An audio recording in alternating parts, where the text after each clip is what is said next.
Labą dieną, gerbiami žiniasklaidos atstovai. Visų pirma, aš noriu pasidžiaugti. Bon après-midi, chers représentants des médias. Je souhaiterais tout d'abord vous dire que je suis très heureux de pouvoir vous annoncer la présence de la vice-présidente de la Commission, Madame Viviane Reding, qui est la nôtre. Et ensemble, nous allons essayer de répondre à toutes vos questions. Merci d'être aussi nombreux aujourd'hui. Je suis très heureux des résultats auxquels nous avons abouti aujourd'hui, mais nous poursuivrons nos débats en ce qui concerne l'avenir de l'espace JAI en Europe. Nous avons également discuté des réformes de la protection des données, un débat très fructueux sur ces deux sujets, ce qui nous permettra d'adopter des décisions à l'avenir qui conviendront au mieux et qui défendront au mieux les intérêts des citoyens européens. Les ministres de la Justice ont exprimé une volonté forte de trouver des solutions constructives en ce qui concerne les questions figurant à l'ordre du jour de la présidence lituanienne. Nous avons discuté de l'avenir de l'espace justice au sein de l'Union européenne après 2014, après la fin du programme de Stockholm. Les ministres ont dit que des nouvelles orientations stratégiques définissant les priorités dans le domaine de la liberté, de la sécurité et de la justice sont indispensables. De l'avis de la majorité des ministres de la justice de l'Union européenne, un tel espace justice, sécurité et liberté et ces orientations stratégiques devraient donc suivre ces principes. Les objectifs stratégiques doivent être intégrés. Il faut qu'il y ait un financement approprié des mesures prévues. Les participants à cette réunion ont dit que les priorités principales post-2014 devaient être les suivantes. La mise en œuvre de la législation existante dans les États membres, la protection des droits fondamentaux, y compris la protection des données, une coopération judiciaire plus efficace entre États membres et une utilisation plus vaste des technologies de l'information dans le domaine de la justice.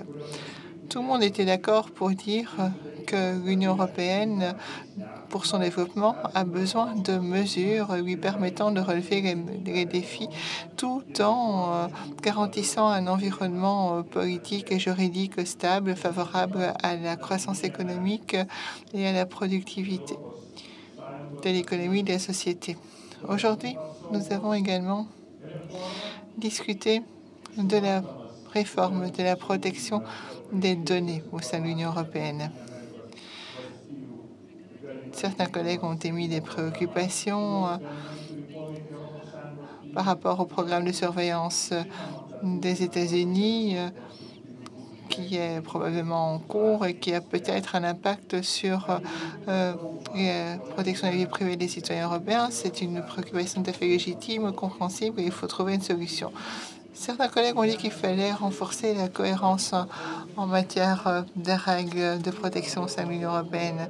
Les collègues estiment également que le Comité européen de protection des données devrait jouer un rôle fort dans ce contexte. Nous avons besoin de certaines limites par rapport aux activités du comité afin que ces objectifs soient faciles à mettre en œuvre et réalisables dans la pratique. Il faut également discuter du champ d'application du mécanisme de cohérence, du mécanisme de vérification de cohérence et du guichet unique. Il s'agit là aussi d'une question prioritaire de la présidence lituanienne. Ici, je pense à la réforme en matière de protection des données. Nous allons poursuivre des discussions actives au niveau des experts et nous reviendrons sur ces questions clés lors du Conseil JAI formel. Il faudrait donc un bref résumé des discussions d'aujourd'hui. Je donne à présent la parole à Madame Reding. Mesdames et messieurs, la réunion d'aujourd'hui envoie un signal clair à nos citoyens européens. Les trois institutions européennes sont d'accord pour dire que l'Europe doit rapidement mettre en place une disposition rapide permettant de protéger les données personnelles de nos citoyens. Je remercie le président, son engagement à aller de l'avant. Et je suis également reconnaissante vis-à-vis des États membres, et tout particulièrement vis-à-vis de la France et de l'Allemagne. La France et l'Allemagne ont montré aujourd'hui que le moteur franco-allemand fonctionne. Les ministres de la Justice de ces deux pays ont signé une déclaration commune disant que nous avions besoin d'un niveau élevé de protection des données pour les citoyens européens qui constitue un bon équilibre entre la liberté et la sécurité. C'est quelque chose qui est très sérieux. En témoigne la présence des deux ministres allemands, le ministre de l'Intérieur et le ministre de la Justice. Ces deux collègues sont des nôtres aujourd'hui. C'est un signe disant que l'Allemagne prend cela très au sérieux. Et j'inviterai tous les ministres à ne pas oublier leur engagement au cours de la pause estivale à laquelle nous avons le droit, certes, mais après cette pause estivale, nous reviendrons avec une énergie renouvelée pour aller de l'avant. Et tout le monde compte sur vous, sur votre présidence, pour parvenir à une conclusion à la fin de votre présidence. Et le président de la commission Libé du Parlement européen a indiqué clairement également que ce dossier pouvait être bouclé et qu'une solution pouvait être trouvée d'ici la fin de votre présidence. Alors, PRISM a été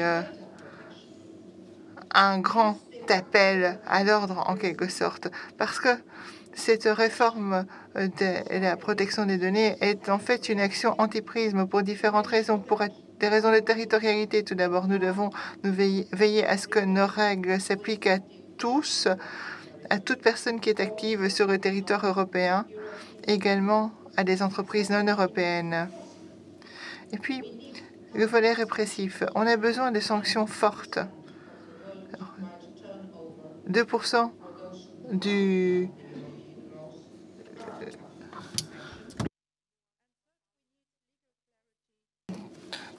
Nous avons besoin véritablement de sanctions fortes. Et puis, il y a également les transferts de données qui doivent être pris en compte.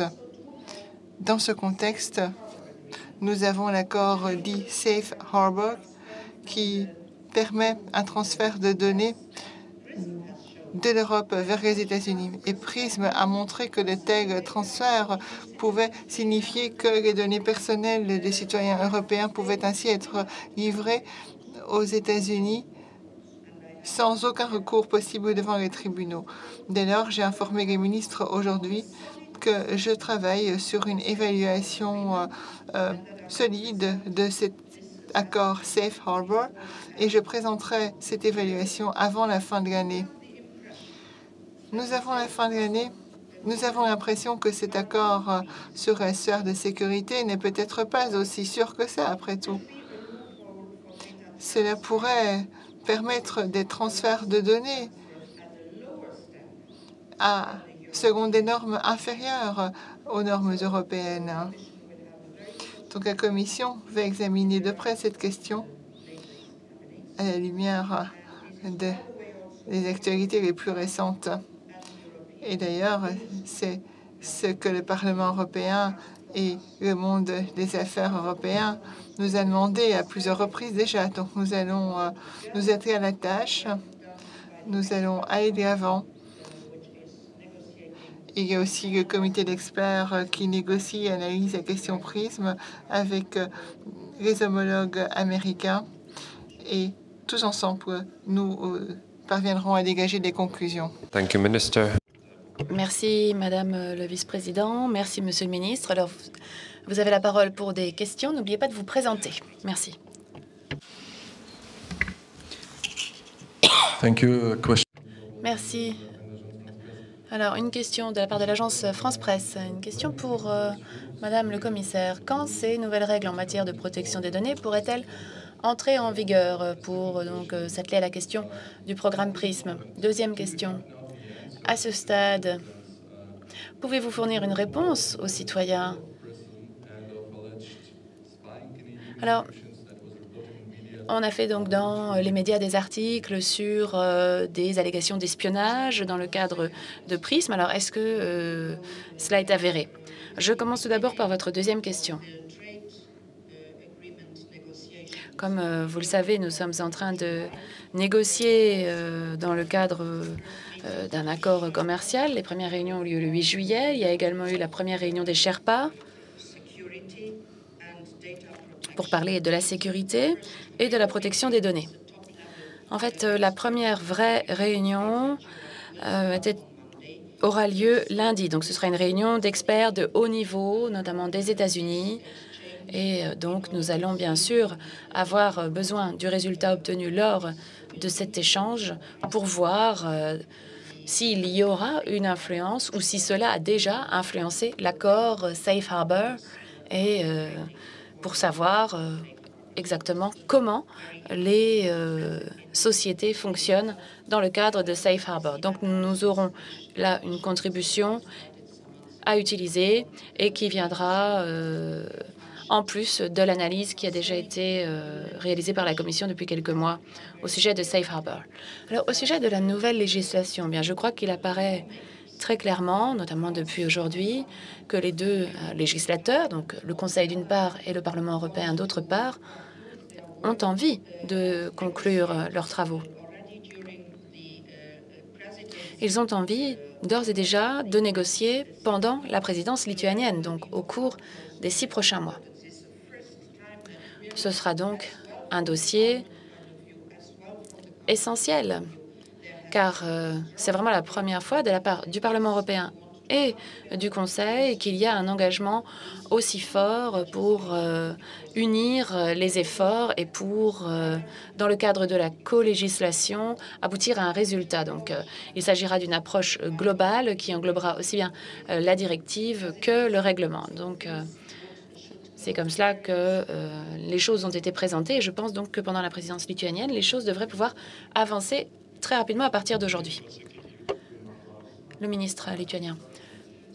Je voudrais répondre, si vous le voulez bien, également à votre première question. En effet, aujourd'hui, nous avons discuté de la directive, du règlement également. Alors, nous avons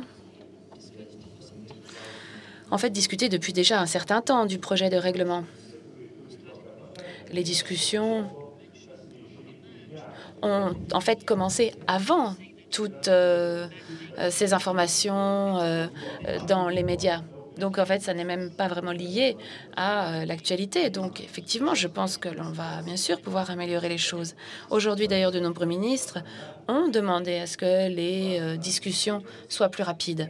Et donc, j'espère bien sûr que nous allons progresser davantage dans le cadre de nos négociations parce que donc c'est une priorité de la présidence. Television, Une question un peu plus générale à l'adresse de la présidence et de Madame le commissaire. Alors, comment est-ce que cela se passe quand il faut trouver un compromis à 28 États membres? Well, I start then with this.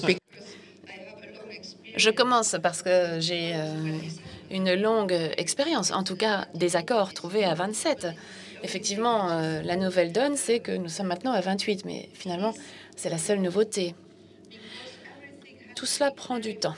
Il faut en effet clarifier énormément de choses, il faut discuter de tout cela de manière approfondie, et c'est la raison pour laquelle il était essentiel que la présidence irlandaise fasse tout ce travail excellent qui a été fait. Donc, tout le travail de détail a été fait. 4 chapitres dans le cadre du règlement ont déjà fait l'objet de discussions. Il y a eu la première lecture déjà de la directive. Donc, énormément de travail préparatoire a eu lieu. Les ministres ont toujours dit qu'il n'y a pas d'accord tant qu'il n'y a pas d'accord sur tout. Et effectivement, souvent dans la presse, je lis que le projet de texte a été rejeté. Ce n'est pas vrai. Il n'y a tout simplement pas eu de vote parce que le président ne veut pas avoir des votes éparpillés sur différents éléments de ces textes. Donc, maintenant, on organise les discussions sur les éléments encore en suspens et nous pourrions arriver à une conclusion sur l'ensemble. D'ailleurs, j'en veux pour preuve ce qui a été dit aujourd'hui par les chefs de délégation, par les ministres, qui ont demandé que le rythme des négociations s'accélère, dans le cadre, bien sûr, de la majorité qui sera nécessaire. Vu le domaine, nous ne sommes pas obligés d'avoir l'unanimité, donc c'est tout à fait faisable. Et la présidence nous a bien rappelé qu'elle veut parvenir à ces résultats, tout comme le Parlement européen d'ailleurs, donc cela devrait être possible. Merci beaucoup. Mon expérience est bien sûr beaucoup plus limitée que celle de la vice-présidente. Je n'ai pas son expérience en ce qui concerne les compromis qu'il faut atteindre. La formation justice est assez complexe parce que les États membres ont tous des structures juridiques assez différentes. Donc forcément, lorsque l'on analyse dans le détail le règlement, la directive, il faut vraiment aller dans le détail parce que cela va nécessiter une adaptation des systèmes nationaux. Donc, quand on est dans le détail de ces choses, bien sûr, il faut du temps, mais par contre, lorsque l'on parle des points plus fondamentaux, bien là, cela va plus vite. C'est une priorité pour la présidence lituanienne. Nous espérons donc que nous allons pouvoir progresser très rapidement, finaliser même le travail. Nous négocions bien sûr avec le Parlement européen et il ne faut pas oublier non plus les travaux très importants qui sont menés au niveau des experts. Merci. Y a-t-il d'autres questions?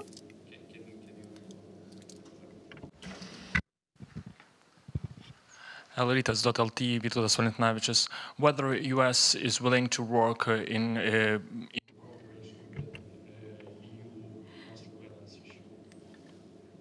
Alors, quels sont les dossiers sur lesquels vous pensez qu'il pourrait y avoir le plus de progrès? Par exemple, celui du contrôle, de la surveillance? Écoutez, ça, il s'agit d'une question de compétence nationale, donc je vais donner la parole à la présidence.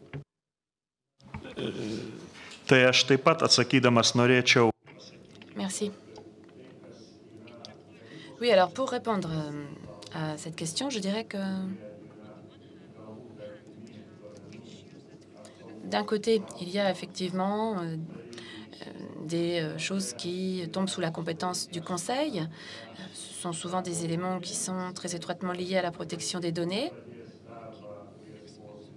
Comme vous le savez, nous avons créé un groupe de travail d'experts qui débutera ses travaux lundi et mardi. Ce groupe sera coprésidé par la présidence et la commission. Et nous allons donc travailler sur cette question de la protection des données. Alors, pour ce qui est par contre des questions de renseignement et de sécurité de l'État, eh bien, je dois dire que cela n'est pas lié à la compétence de notre Conseil. Donc, je ne peux pas vous donner d'informations là-dessus. Ce sont des questions qui relèvent des États membres. Merci beaucoup à toutes et à tous.